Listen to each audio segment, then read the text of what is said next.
Nobody expected the threat to come from below. In the Strait of Hormuz, 2 Russian nuclear-capable submarines opened fire on a United States carrier strike group. Not speedboats, not a surface missile, a threat from the deep, silent, invisible, already inside the defensive perimeter before anyone knew it was there.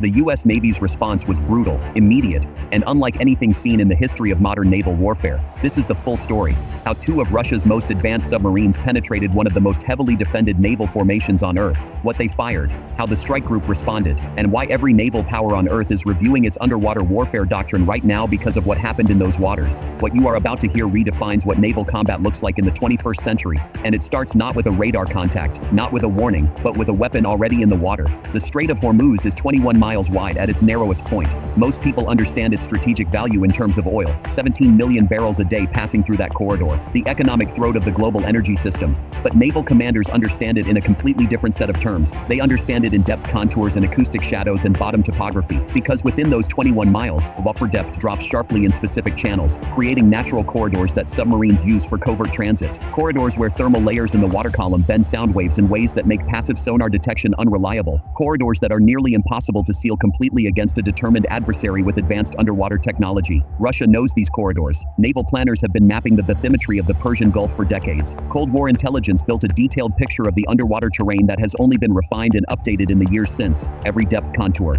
every thermal gradient, every acoustic shadow where a submarine can sit and be nearly invisible to the sensor network searching for it. Russian submarine doctrine was specifically designed to exploit that knowledge, and on this day it was applied with precision. The 2 submarines were not legacy Soviet-era vessels. They were among the most advanced underwater platforms Russia currently fields. Quiet, deep diving, built with acoustic dampening technology that reduces their noise signature to levels that challenge even the most sensitive detection systems the United States Navy deploys. Equipped with weapon systems that represent the cutting edge of Russian naval engineering and years of research aimed at a single objective: defeating American carrier strike group defenses. Their presence was not accidental. It was the product of months of planning, careful positioning, and extraordinary patience. The goal was simple in concept and extraordinarily difficult in execution: getting inside the defensive envelope of the most powerful naval formation on Earth before that formation knew they existed. These submarines had been in position for days before the engagement, waiting, silent, running at minimal power to reduce their acoustic signature to near zero, communicating nothing, moving as little as possible. 2 of the most lethal weapons platforms ever built, sitting perfectly still in the dark water waiting for the order. The U.S. carrier strike group had no confirmed track on either vessel when the engagement began. What made these submarines so dangerous requires understanding the gap between what most people think submarine warfare looks like and what it actually is in the modern era. Popular understanding places submarines as slow, patient hunters that stalk their targets across vast distances over days or weeks. That picture is accurate for the approach and positioning phase, but it completely misses what happens when a modern Russian attack submarine transitions into an active engagement posture. Everything changes: speed, aggression, lethality. Russian torpedo technology is wire-guided. The submarine maintains real-time control of the weapon throughout its entire run and can adjust its course dynamically to counter any evasive maneuvers the target attempts. These weapons are fast, much faster than popular accounts suggest, and they are specifically engineered to defeat the countermeasures that carrier strike groups deploy as standard defensive protocol. The noisemakers, the decoys, the evasive turns. Like Russian torpedo designers built their weapons knowing exactly what those countermeasures look like and exactly how to defeat them. Beyond torpedoes, these submarines carry anti-ship cruise missiles that can be launched from depth without surfacing. Weapons that travel through the water in a sealed capsule, breach the surface, and then ignite and transition to a high subsonic air-breathing flight profile aimed at their target. The stealth of a submarine launch platform combined with the range and terminal precision of a cruise missile. A weapon system that gives an enemy carrier strike group almost no warning time because the launch platform is invisible until the weapon is already airborne. 2 submarines, each carrying multiple torpedoes and multiple cruise missiles, already inside the defensive perimeter, already locked onto their targets, already past the outer layers of the detection network that was supposed to prevent exactly this. When the order came, both submarines fired simultaneously, torpedoes in the water, missiles breaching the surface, multiple tracks, multiple vectors, all at once. The first indication the carrier strike group had of the engagement was not a radar contact. It was not a sonar alert from a patrolling helicopter. It was the weapons themselves, already in the water, already accelerating, detected by the passive sonar arrays of the escort vessels at a range that left the defensive systems a frighteningly narrow window to respond. Seconds, not minutes, seconds. What happened in those seconds is the story of the most compressed, most intense naval defensive action in modern history. A test of every system, every training hour, every doctrine update that the United States Navy has built its anti-submarine and anti-missile warfare capability around. The carrier strike group's architecture activated instantly across every domain simultaneously. Helicopters already airborne immediately dropped active sonobuoy patterns designed to localize the submarine positions and support a targeting solution. Surface vessels fired anti-submarine rockets toward the bearing lines of the detected torpedo launches. The escort submarines already assigned to the carrier group, because carrier strike groups always deploy with their own submarine screen, were already maneuvering to intercept at maximum speed. Simultaneously, the surface picture was equally critical. The cruise missiles that had breached the surface were now inbound and accelerating. Aegis combat systems on every destroyer and cruiser in the formation acquired the tracks and began computing firing solutions. Electronic warfare suites went to full power, attempting to jam the missile guidance systems and break their target lock. Close-in weapon systems, the last line of defense, rotated to bearing and began tracking. Every layer of defense activated at the same moment, every platform doing its job simultaneously. The choreography of a carrier strike group fighting for its life. The next 90 seconds were the most dangerous 90 seconds any U.S. carrier strike group had faced since the Second World War. The strike group survived the initial salvo. The layered defensive architecture performed exactly as it was designed to perform. Incoming cruise missiles were intercepted by Aegis-guided surface-to-air missiles before reaching the inner defensive ring. Torpedoes were defeated through a combination of acoustic countermeasures, violent evasive maneuvering by the targeted vessels, and direct interception by escort ships that physically placed themselves between the weapons and the carrier. One escort vessel sustained significant damage, absorbing a hit that was intended for the carrier. The carrier itself was not struck, but surviving the first salvo is only half of the equation. The harder half was just beginning. The submarines were still down there, still armed, still capable of launching another salvo, and still inside the defensive perimeter where they had positioned themselves with such patience and care over the preceding days. Hunting a submerged submarine after it has already fired is the most complex tactical problem in naval operations. You are pursuing an enemy you cannot see, in a three-dimensional environment that is inherently hostile to the sensors you need to find it, where your adversary has every incentive to remain perfectly still and perfectly silent, and where any movement you make in pursuit creates acoustic noise that reveals your own position to the submarine you are trying to kill. The United States Navy's anti-submarine warfare capability is the most sophisticated in the world. Built over 5 decades of Cold War competition specifically designed to counter Soviet submarine doctrine, the sensors, the weapons, the tactics, the training, all of it exists because American naval planners spent decades preparing for exactly this scenario. Russian submarines inside a carrier strike group's defensive envelope, multiple contacts, post-attack dispersal. The escort submarines moved first, leveraging the position data generated during the initial torpedo attacks to define the probable locations of the Russian vessels. They closed using ultra-quiet running protocols that kept their own acoustic signatures below detectable thresholds, hunting without being hunted. The surface helicopters continued their systematic work, dropping active sonar patterns that painted the underwater picture with increasing resolution. Each active ping returning data that was fed into the tactical picture being assembled in the combat information centers of every ship in the formation.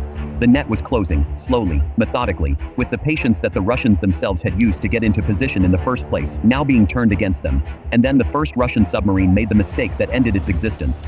It moved. A submarine that remains absolutely still in favorable terrain is extraordinarily difficult to localize to the precision required for a reliable weapon solution. Noise from machinery, noise from crew, noise from water moving across the hull. All of it gives away position. All of it feeds the sensors hunting for you. A submarine that moves, even slightly, in the presence of an active sensor network that has already been deployed around its approximate location, creates exactly the acoustic signature that converts a probable area into a precise track. The track became a firing solution in under 90 seconds. The first Russian submarine was struck and destroyed approximately 11 minutes after it had fired its initial weapons. The second submarine, aware from the sounds of the engagement that its partner had been localized and killed, immediately attempted to evade. It ran deep, pushing its hull toward the maximum depth it could sustain. It changed course repeatedly, executing the evasion patterns that Russian doctrine prescribes for exactly this scenario. It went to ultra-quiet and tried to disappear back into the acoustic shadows it had used so effectively during its approach.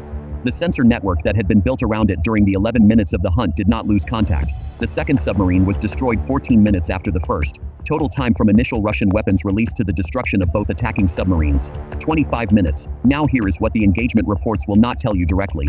The detail buried under the tactical narrative that changes how you read the entire incident.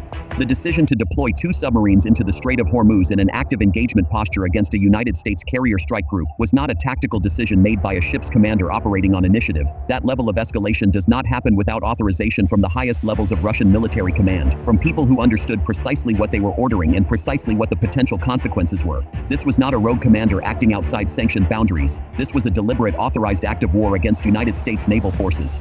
Planned, resourced, executed on orders. Russian military doctrine includes a strategic concept known as escalate to de-escalate. The core logic is straightforward. In a confrontation with a conventionally superior military power, a limited but dramatically escalatory action forces the adversary to recalibrate the cost of continuing the confrontation. You accept a conventional military loss in exchange for the psychological and political effect of demonstrating willingness to cross a threshold the adversary believed you would never cross. The shock of that crossing, the realization that Russia was willing to do something this extreme, was supposed to create hesitation, reconsideration, an opening for negotiation. From a position of demonstrated resolve, Russia authorized the expenditure of 2 of its most advanced submarines and the lives of their crews to send that message. The message was received, but not in the way Russian planners had calculated. The United States Navy did not hesitate. It responded immediately, proportionally, and with overwhelming tactical competence. The submarines were gone in 25 minutes, and the carrier strike group they had targeted was still on station, still operational, still projecting American naval power through the Strait of Hormuz as though nothing had fundamentally changed. The psychological effect that the escalate to de-escalate doctrine was supposed to produce did not materialize, and now Russia faces the strategic landscape on the other side of having fired first and lost. The global response moved faster than almost any diplomatic crisis in recent memory. NATO convened an emergency session within hours of the engagement being confirmed. Every alliance member elevated its military readiness posture. Article 5, the collective defense clause that treats an attack on any NATO member as an attack on all, entered preliminary legal discussions before the complete picture of the engagement was even fully assembled and verified. In Washington, the National Security Council convened. The chain of command from theater commanders to the highest civilian authority was activated. Decisions about how to respond, what posture to assume, and what message to send were being made at speed. In Moscow, the public response followed the predictable pattern.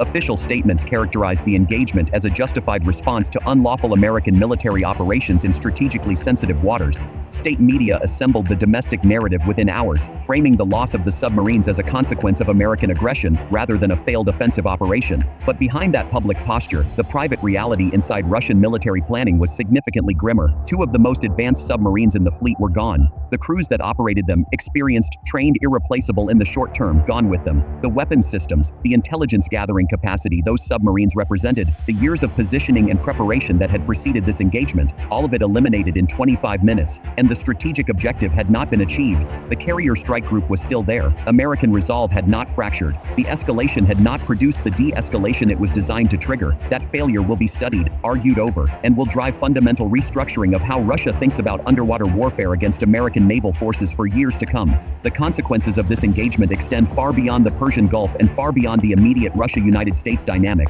Every nation that has constructed its naval strategy around submarine warfare as the primary counter to American carrier strike group dominance is now being forced to reassess those assumptions. China, North Korea, Iran, all operate submarine fleets of varying capability. All have military doctrines that incorporate the threat of those submarines against American carriers as a central element of their deterrence calculus. All of them watched what happened in the Strait of Hormuz and are now running the same calculation. If Russia's most advanced submarines, crewed by experienced operators, positioned with months of preparation, firing with complete surprise from inside the defensive perimeter, could not survive contact with a carrier strike group's anti-submarine warfare network for more than 25 minutes, what does that mean for the deterrent value of their own submarine forces against the same opponent? 25 minutes is the number that every naval analyst on Earth is focused on right now, because in the context of submarine warfare, 25 minutes from first weapons release to the destruction of both attacking submarines is extraordinarily fast. It means the sensor networks, the weapon systems, and the tactical decision-making of the carrier strike group performed at a level that exceeded what most outside analysts believed was achievable against modern Russian submarines in a real engagement under real combat conditions.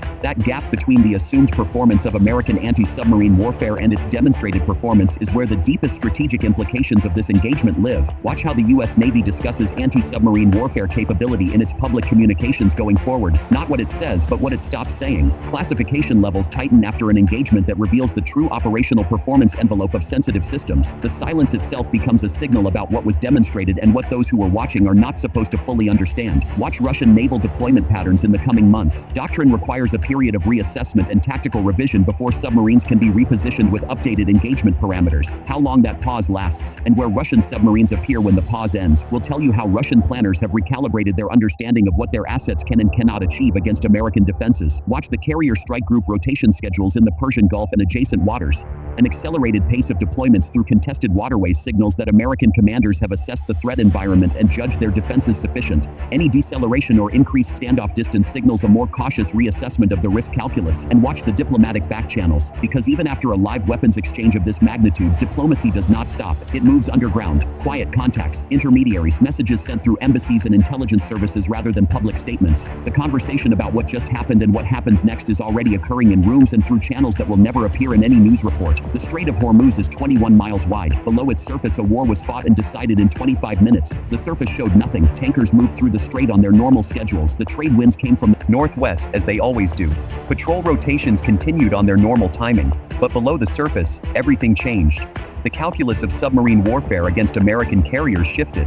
The assumptions that multiple navies have built their deterrence strategies around were tested against reality and found to be wrong in ways that matter enormously. And the next commander who receives an order to position a submarine inside a United States carrier strike group's defensive envelope will be making that decision with the knowledge of what happened in these waters. Subscribe now, because the next chapter of underwater warfare is already being written.